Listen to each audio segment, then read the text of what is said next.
Jérôme Pantel, bonjour. Bonjour. Vous êtes président donc de Canopé & Partners, une entreprise avec laquelle effectivement on va malheureusement, je dirais tristement rebondir sur l'actualité de ces derniers jours, à savoir donc ce qui s'est passé avec Lubrizol à Rouen, puisque vous êtes un expert de la gestion des sites et sols pollués. À quel moment vous intervenez ? C'est comme vous l'avez dit dans ce cadre particulier suite à un accident sur un site industriel. Ouais.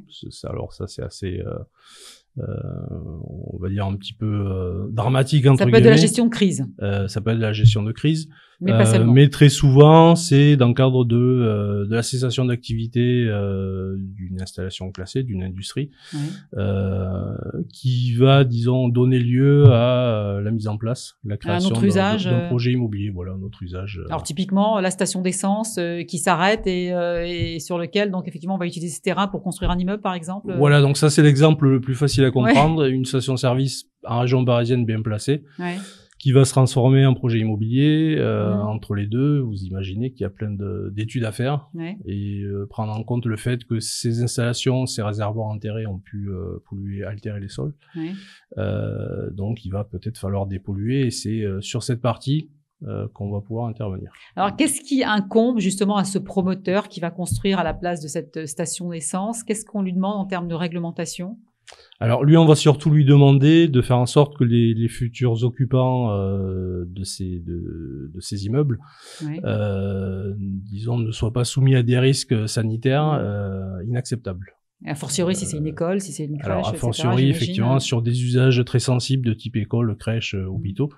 Là, en fait, la marge de manœuvre va être très réduite, alors que si on est sur un usage plutôt industriel ou si on fait simplement, imaginons, du stockage de matériel dans un bâtiment, on n'aura pas une sensibilité, on n'aura pas des risques, disons, aussi critiques que sur un usage de type école. Comment ça se passe une mission quand on fait appel à vos services concrètement ?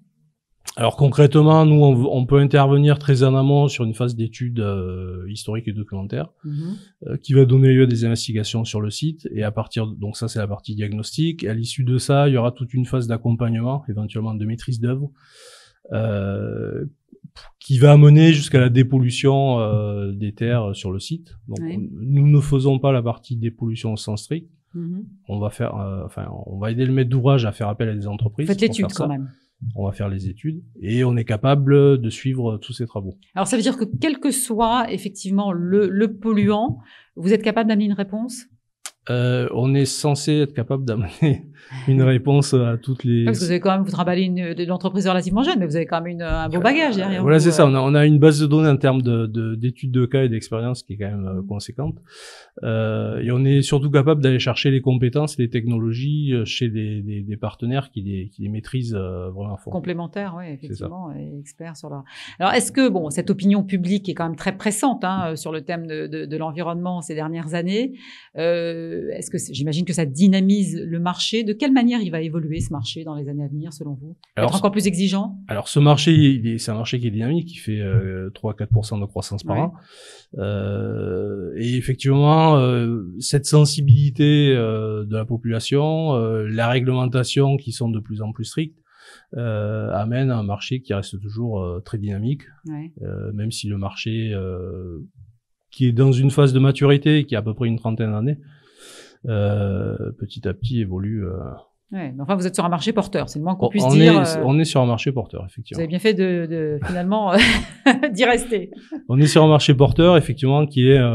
alors, c'est un marché de niche, c'est-à-dire c'est pas un marché de masse, c'est pas un gros marché.